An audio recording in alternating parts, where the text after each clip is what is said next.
All right. Welcome everybody to Thesis Thursdays. This is our first episode, and I am joined today by Dr. Brittany Sampson, who's a naturopathic doctor working out of Cape Breton. And hopefully you know me, but if not, my name is Dr. Weatherbee-Sakr, and I'm a naturopath focusing in Halifax, Nova Scotia. And the point of this is to go over theses of people in my life and the community who I think contribute to kind of community health and wellness. And so today we are going over a thesis that Brittany wrote in her undergrad for nutrition. And I'm going to kind of let her take it away and we'll dive into this. Awesome. Thank you so much for having me, Paige. So like you said, I did do an undergraduate thesis so this was back in 2018. I was doing a nutrition degree. And so unlike what you would typically think with a research study, this was not your typical, here's a research question, let's get in the lab and do things. So it is a little different than that, I will preface. But our goal with my research study was actually to create a gardening manual. And so we wanted to create this manual and see if it could be used as a way to teach a concept known as food literacy, which is really just about the interplay of the different systems, be it our own food technique, our food skill, our knowledge of nutrition, our accessibility to food, be that through like food security and the food supply system. So the interplay of all of that and how it impacts our food choices. So we wanted to know if we could use community gardening, create a manual that leaders of community groups would use in order to be the guide in order to teach members of these community groups how to garden from farm to table in order to enhance their ability to make healthier food choices. So, we wanted to do so in a way where the people who would actually be the end users of the groups were also involved in the research study. So I actually partnered with a community group and had them inform the content of that manual. So we actually held focus groups, and then that's what created the basis of the guide that we ended up publishing. Awesome. So we're really, like you said, doing that farm to table. You're looking at how do we implement, health, wellness, nutrition, kind of all of this, from like growing the food to like preparing the food to eating the food, and from a very like community lens. Yeah, that's super awesome. Yeah, and I was first set out to do it. We definitely didn't have that component of like the cooking bit, like the to table bit. It was kind of stopping at the harvest, and it was through engaging with those community members and the conversation that we had that we went, oh no, what are we doing here? Like once we actually have it, there has to be that next step of now we need to teach them what to do with it. Absolutely. Right? We can't just stop. We got to keep it going. All right, which is super cool. And I guess through the focus groups, through working with the community and going kind of farm to table, what did you end up learning? Yeah. So there was three main themes that came out through our conversations. And it was food technique and food skill. So that bit that we just mentioned that had to be a part of the manual, which was how do we actually take what's grown and then convert it into meals and preserves, and how do we store it? How do we create this food into a sustainable access to quality produce all year long? And then we also talked a lot about food attitude and the idea that the quality, the taste of the food that comes out of a garden was viewed as superior to that what we're getting at grocery store. And like, I'm extremely biased to say, like, I agree. There's nothing better than a farm fresh carrot. I can be convinced otherwise. And so that was a really big attribute to the people who were the ideal participants of a program like this. Like they wanted that accessibility. And prefacing that, I was largely working with seniors when I was doing this study. And so they're on fixed income. And this study was 2018. We're 2024. The cost of living has gone up so much. And so I would say, as important as the conversation was now, I can just imagine what that conversation would be like today. That accessibility component, that food security bit, which was the next big topic that came up, just how do we actually just create cost-effective access to healthy food? Sometimes it was about knowledge of what to do with the food that was the barrier, but a lot of times it was actually just getting access to fresh fruits and veggies in order to be able to implement that in their diet. So there had to be both ends of that component. Wow. Right. Like really truly going farm to table and taking into consideration not only the community and their abilities, but the financial aspect of it, the food security aspect of it. So it's really kind of this like well-rounded aspect that brings it back to the community, that brings it back to health and wellness and the environment and everything. Which, I mean, going back to, nothing tastes better than a farm fresh carrot. I mean, it's like, I'm also biased. Like, I agree with you there. And it's kind of like, and I've said this before of, if the cookies are made by grandma, like, you taste the love, right? So if that tomato, carrot, whatever it may be, is grown by you or grown by a community member, it tastes different.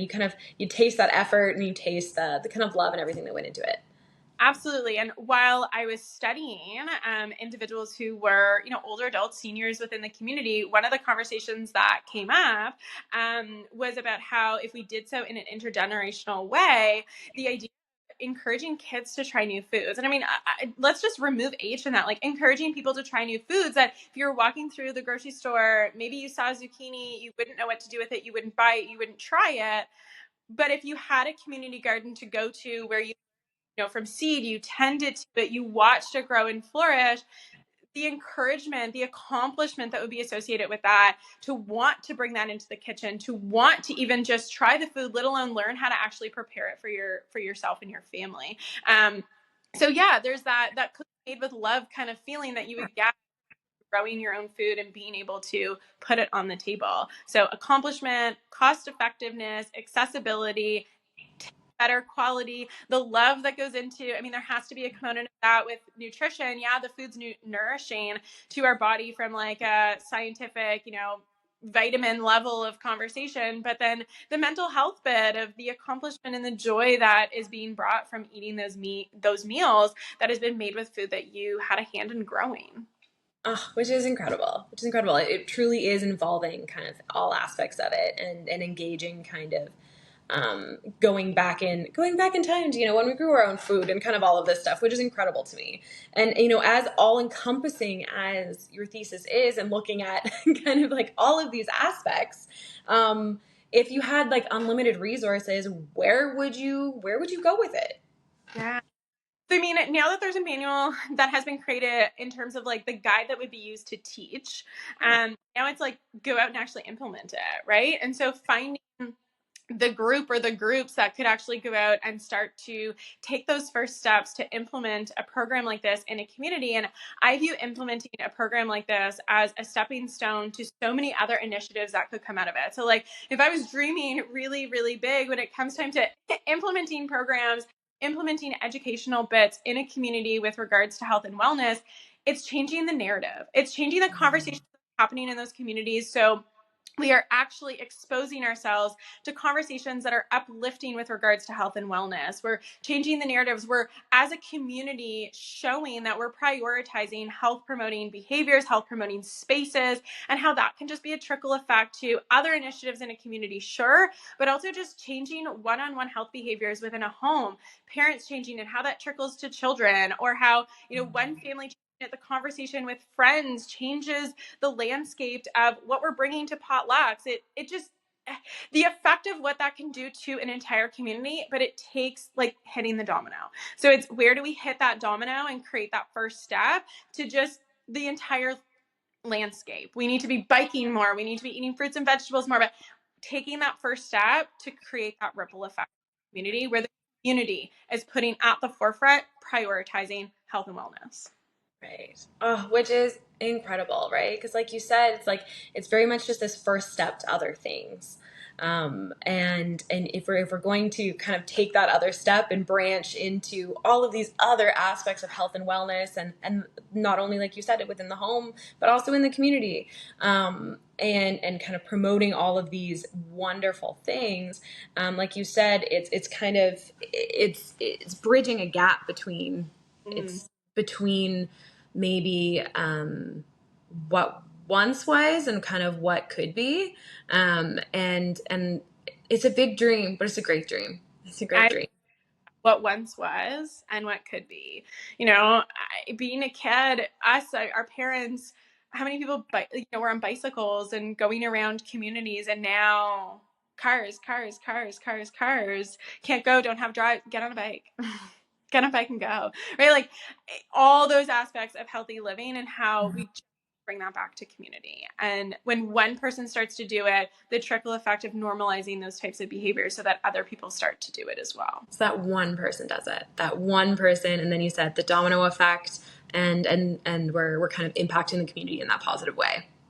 And I feel in a way you were kind of that first domino, at least from my perspective of looking at community gardening, kind of as a tool for community health and wellness. And so if you're going to be that domino for someone else who wants to do a thesis research thing, I guess, what is your tips for someone else if you're going to be that first domino? So my tips to someone who's doing a thesis is it's going to be hard. It's going to take time, a lot of it, some sacrifices without a doubt.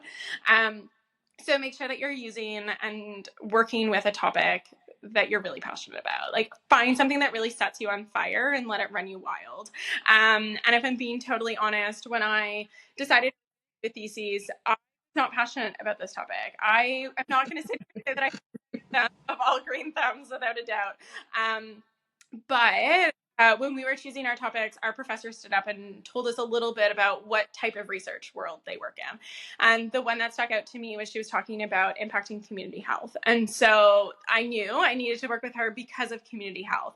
The other bit that I knew that I needed to do was I was at St. FX. It's not that far from my hometown.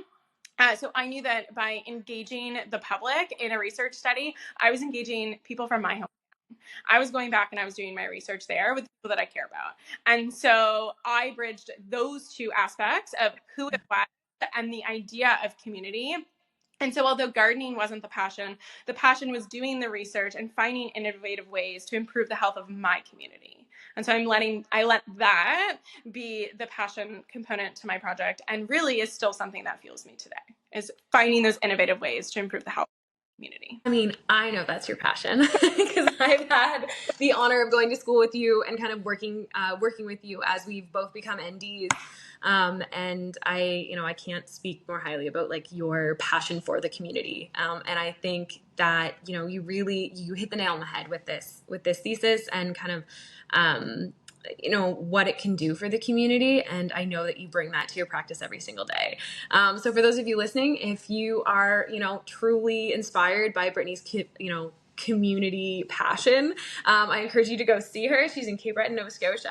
And if you decide to write another thesis, I will gladly have you back. I at this point doubt it's going to happen, but if it does, you're welcome back. For now, I'm sure we'll see you around at some point, and for sharing your amazing passion with things. So thank you, Brittany, so much for sharing your thesis today, and we'll catch you next time for another one. Definitely another one. Haven't watched New Amsterdam. Everybody should. The approach, and instead of doing more research, how can I help and make Awesome. All right, we're just gonna do it then. For all of you thinking of a thesis, just do Yeah. it. Righty. So maybe I'll catch you watching an episode of New Amsterdam. But for now, thanks for tuning in.